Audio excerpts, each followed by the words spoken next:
Keith, the reason I asked you to come down this morning, the department's ready to release Julia's personal effects. The lab's gonna keep what they need. I thought maybe you'd like to keep the rest.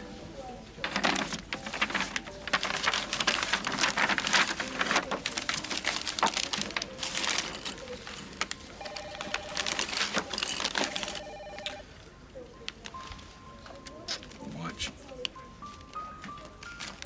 Gave it to her on her birthday a few years ago.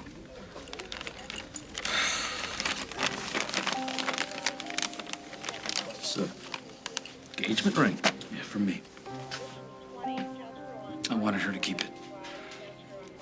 I'll give it to JJ the day he makes that fatal mistake. I'd like that. Where's her cell phone? Is it still in the lab? No, we never recovered her cell phone. Like, we searched all over the day she was murdered, but never turned up. I just assumed she lost it or left it somewhere.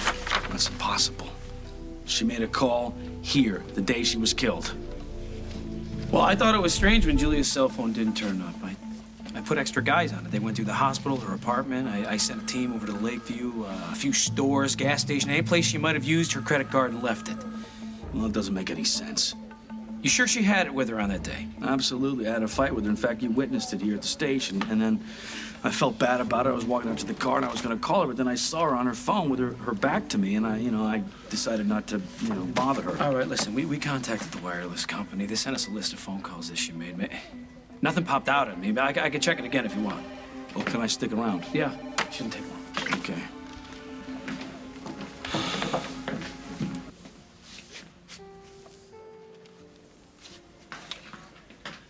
I'm glad I pulled those phone records again. We missed something the first time around. I'm gonna have a guard take you to your cell, Lily. Oh, did you find something in Julia's phone records? You can't be privy to this. Why not? She's being held in Julia's murder, Keith. I know, but if it's something that, clears her, I think she has the right. Please, Jack, come on. There was a mistake when we requisitioned the report. The incoming ones were routed to Tom's office. He's sending them over now, but we have the outgoing ones. And just now, when I double-checked, I realized there was one missing from the original list. I lost her to Holden. To me? Check this one out.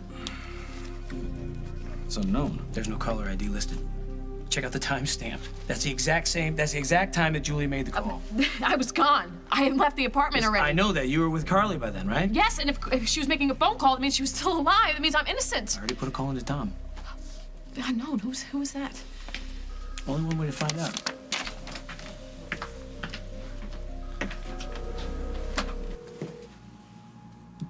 Hello, Oakdale Memorial Hospital Pharmacy. Who am I speaking to? This is Milt Shepard, Chief Pharmacist. Milt, this is Detective Snyder of the Oakdale Police Department. I'm investigating the death of Julia Larrabee. Yeah. It's a real shame what happened to that poor girl. You were on duty the night she was murdered, correct? Yeah, sure I was.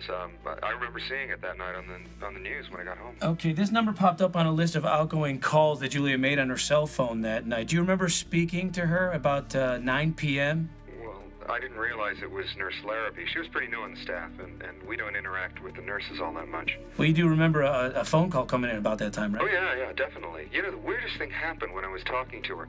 I remember telling my wife about this later on. Yeah, could you come down to the station and give us your statement? I'm not comfortable doing this over the phone. Oh, yeah, sure. I just have to get somebody to cover for me. All right, thanks a lot, Mr. Shepard. I appreciate it. And listen, I need to know exactly what Julia Larrabee said on the night she died.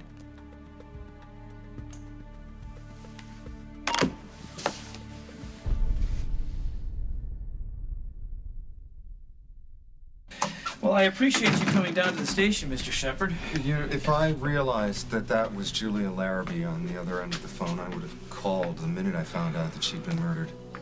Why did she call you?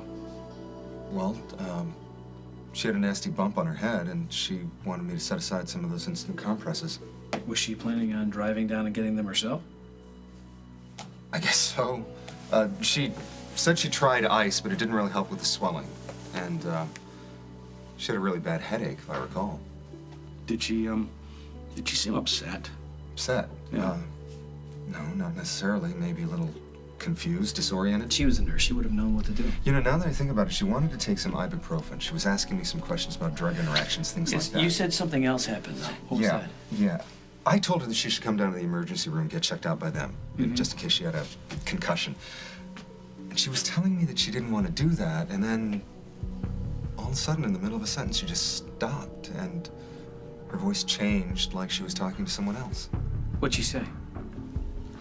You know, I don't remember exactly. It was something like, "What are you doing here?" And then the phone went dead. You didn't hear anything else on her? No, nothing. No noise, no sound at all? Complete silence. Listen, I'm really sorry I can't be of more help. No, you've been a great help. I'm gonna have Officer Meyer take your statement if you don't mind stepping out into the squad room. Yeah, sure.